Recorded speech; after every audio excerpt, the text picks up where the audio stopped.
자, 신축각개론 오늘은 좀 어려운 내용이에요. 자, 저번 주까지 배운 거 정리하면 정말 되게 많이 배웠다, 그지? 건축법도 배우고 땅도 배우고 건축물도 배우고 땅 찾는 방법, 계약하기 전에 뭐 유의해야 되는지, 계약서 쓸 때 어떤 특약 넣어야 되는지 다 배웠어요. 여러분들이 드디어 땅을 샀습니다. 땅을 산 다음에 이제 뭘 해야 되죠?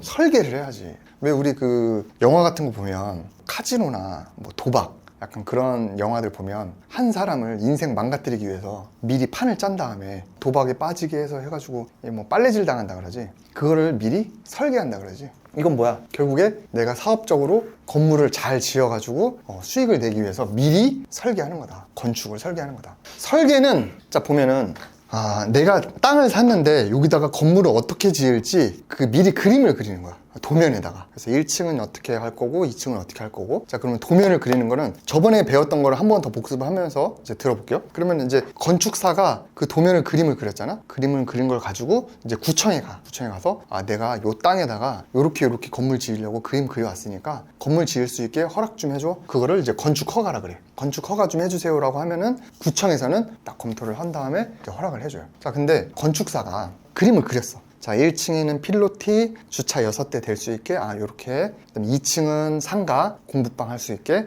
3, 4, 5층은 원룸 뭐 지붕 요렇게 해가지고 그림을 딱 그렸어. 해가지고 이제 구청 주무관한테 갔단 말이야. 건축가에. 이 건축주가 여기 땅을 샀다는데 제가 건축주 대행으로 그림을 그렸고요, 건물 지을 수 있게 허락을 해주면 건물을 짓겠습니다 라고 했는데, 구청 주무관은 그 동네를 다 관할한단 말이야. 그 동네에 건물 짓고 있는 현장들이 한둘이 아니겠죠. 주무관은 한 명인데 일이 많잖아. 너무 바빠. 근데 그 건축사가 이 도면대로 딱 그려왔다? 근데 이제 주무관이 딱 봤는데 허락해주고 나서 이 건축사랑 건축주랑 그 다음에 건설사랑 짜고 5층짜리로 내가 허락해줬는데 6층짜리로 지어버리면 어떡할 거야?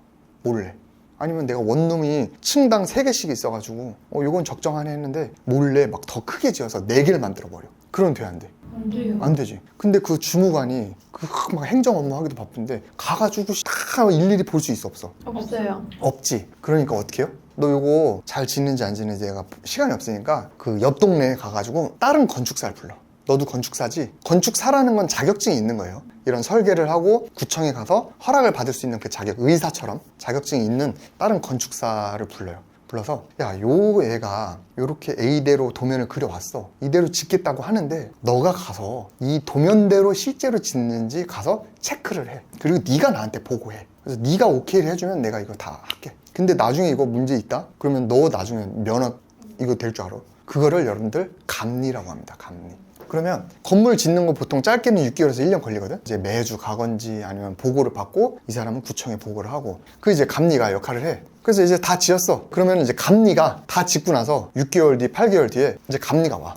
주무관님, 이거 A대로 잘 짓는지 뭐 잘 지켜보라고 해서 시키는 대로 했어요. 근데 제가 보니까 A대로 잘 지었습니다. 그러니까 이 건축물을 사용할 수 있게 승인 좀 해주세요가 사용 승인이에요.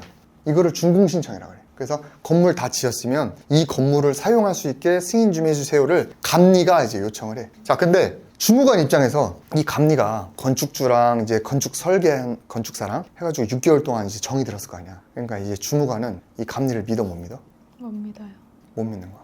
이게 이런 거지. A대로 지으려고 했는데 수익을 좀 더 내기 위해서는 이게 원룸이 하나가 큰데 이거 가벽 하나만 살짝 치면은 임대를 2개 놓을 수 있는 거야. 그러면 이제 싱크대도 각각 있어야 되겠지. 싱크대 각각 있으려면 수도관이 양쪽으로 있어야 되잖아. 근데 그거를 미리 심어놔야 되잖아. 근데 감리가 오더니 이거 왜 수도관이 도면에는 하는데 왜 하나 더 하려고 그래? 나중에 쪼개기 해서 2개로 임대 놓으려고 하는데 감리가 그건 도면대로 아니잖아. 하면 안 돼. 근데 아니 이거 다 이 동네는 다 이렇게 하는데 좀 어떻게 좀 이렇게 하면은 이제 감리가 그런 사람도 있고 안 그런 사람도 있겠지만, 아니면 뭐 감리 몰래 하든지 뭐 이렇게 해. 근데 그거를 구청에서 알아볼라. 몰라요. 알지.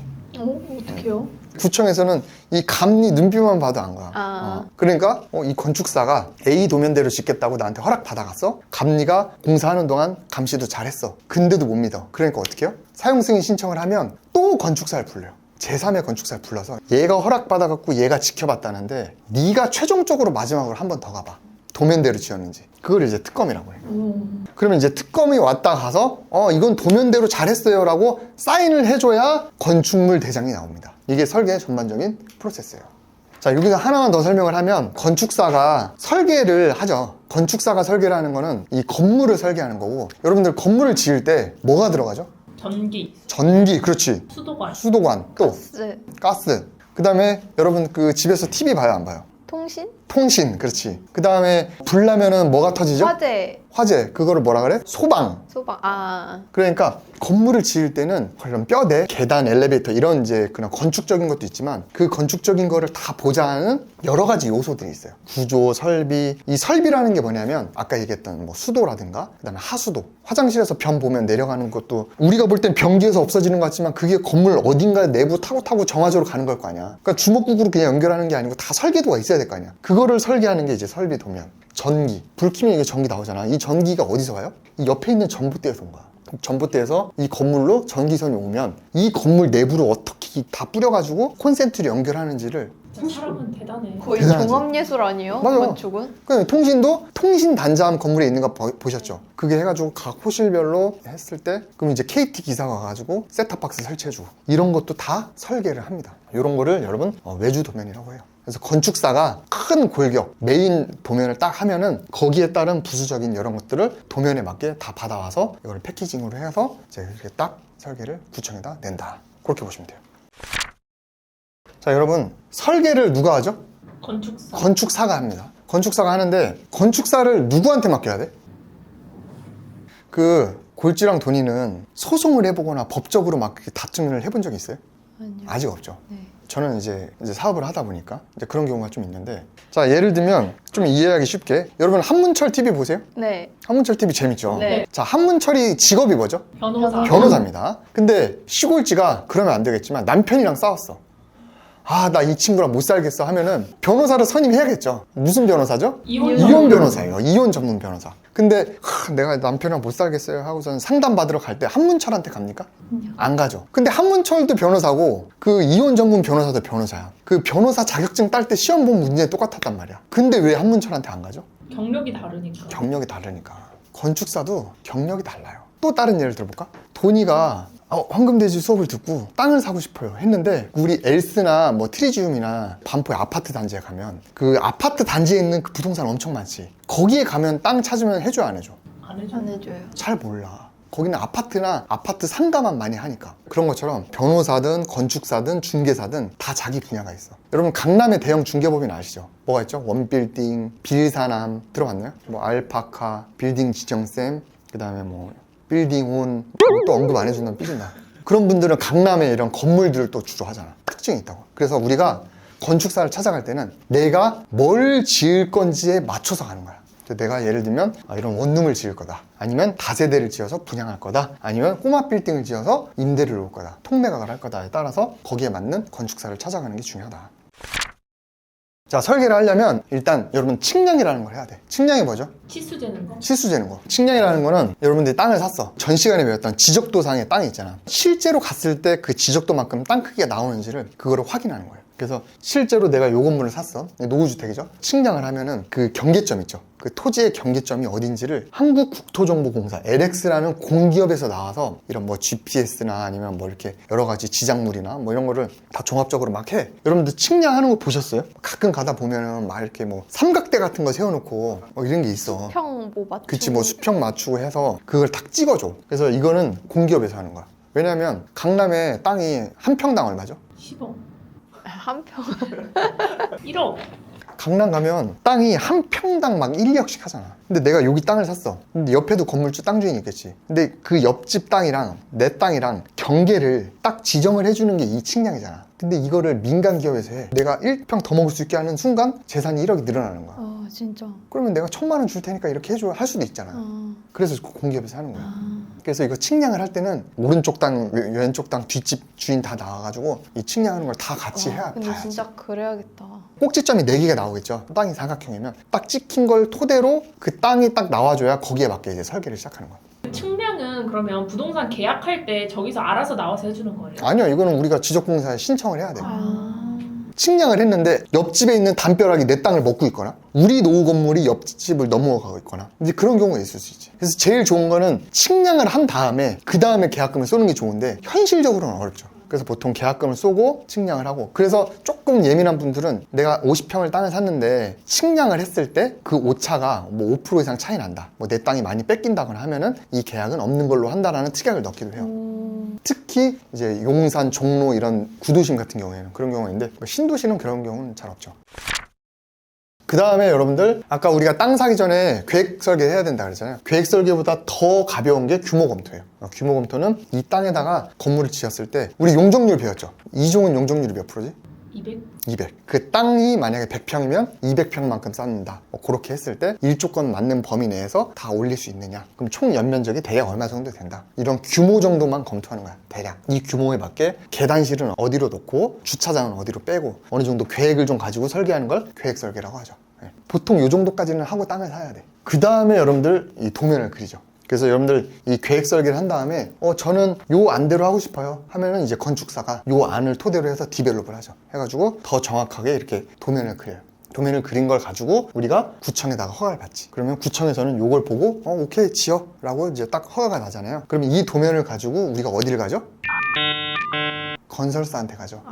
이 도면을 그렸으면 이 도면대로 지어줄 사람이 필요하잖아. 건설사는 이 도면을 보고 건물을 지어주는 분들이잖아요. 그러면은 이 우리가 도면을 조금 더 디테일하게 그려요. 더 디테일하게. 그게 실시 도면이야. 굉장히 디테일하게 나와. 이 도면은 어느 정도 딱 왁구만 나왔다면 이거는 실질적으로 콘센트 위치부터 에어컨 배관 위치라든가 그 다음에 인터넷선 위치, 그 다음에 문은 몇 곱하기 몇으로 하냐, 도배는 어떤 색으로 하냐부터 다 나와 있는 거야, 스펙이. 이제 그렇게 해야 시공을 할 수 있겠죠. 그런 걸 실시 도면이라고 한다. 그렇게 해서 어쨌든 건축 인허가가 끝나면 이렇게 공문이 나와요. 구청에서 너 A 도면대로 건물 지어. 이게 이제 건축 인허가 딱 나온 거죠. 건축 인허가랑 그 다음에 이렇게 여러 가지 문서가 나옵니다. 이렇게 해서 여러분들이 시공사한테 견적 요청을 하면 돼요. 자, 우리가 구청에서 얘기할 때는 크게 세 가지가 있어. 제일 가벼운 게 여러분들 신고야. 신고는 뭐죠? 그냥 했다라고 통보하는 거야. 여러분들 그 사업 해봤어요? 골지는 사업자 있죠? 네. 골지는 지금 사업자의 업종이 뭐지? 정보통신업, 미디어 콘텐츠 창작업. 창작업. 창작하고 있어요? 네. 사업자를 낼 때 정보통신업이랑 뭐 컨텐츠 창작업 할 때 국세청에서 그냥 해줬죠. 근데 골지가 나중에 돈을 많이 벌고 싶어가지고 이제 유흥주점이나 단란주점 이런 거를 사업자를 내고 싶어. 그럼 국세청에 신고하면 해줄까요? 안 해주죠. 안 해주죠. 그럼 어떻게 하죠? 몰래. 몰래요? 넌 싹이 좀 보인다. 그런 거는 허가를 받아야 돼. 예를 들면 뭐 그런 거지. 병원.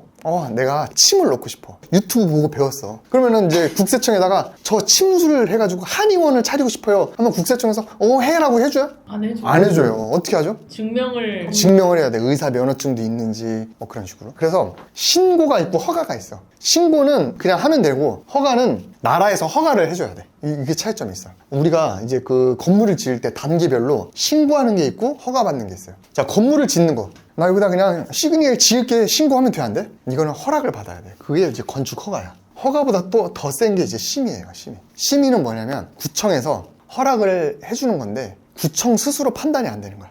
요거는 조금 너무 중대한 사안이니까 전문가들을 불러 모아가지고 회의를 해보고 그 결과를 알려줄 게가 심의를 하는 거야. 그래서 예를 들면 이제 굴토심의가 있어요. 굴토심이 뭐냐면 내가 건물을 지을 건데 지하 주차장이 필요해요. 지하를 한 10m 파야 돼. 그래서 이렇게 램프도 만들고 해야 돼. 근데 지하를 쫙 파면은 밑에서 뭐가 나올 수도 있고 그다음에 옆집이 집안이 뭐 흔들려서 무너질 수도 있고 하니까 조금 약간 심오한 거잖아. 그런 거는 구청도 그런 관련된 전문가들이랑 같이 이제 심의를 좀 하는 거죠. 그 다음에 이제 해체라는 게 뭐죠? 기존에 있는 할머니 집을 부수는 거잖아. 할머니 집이 작으면은 이제 해체 신고로 끝나는데 할머니 집이 커. 막 3층짜리거나 막 4층짜리 노후주택이. 이제 그러면 해체 허가나 해체 심의까지 가는 거야. 그래서 이런 거를 참고하시면 좋을 것 같습니다. 설계에 대해서 한번 오늘 얘기해봤어요. 이렇게 설계 끝나면 그거 가지고 건설사를 컨택을 해서 건설사랑 계약을 하고 지은 다음에 임대 놓으면 되는데 우리가 건설사를 어떻게 선정하고 건설사랑 어떤 특약을 넣어서 어떻게 계약하고 건물을 지을 때는 어떤 걸 유의해야 되는지는 우리 유튜브에서는 제외하겠습니다. 왜죠? 황금돼지 종합건설에 맡기시면 됩니다. 예. 다음 시간에 뵙겠습니다.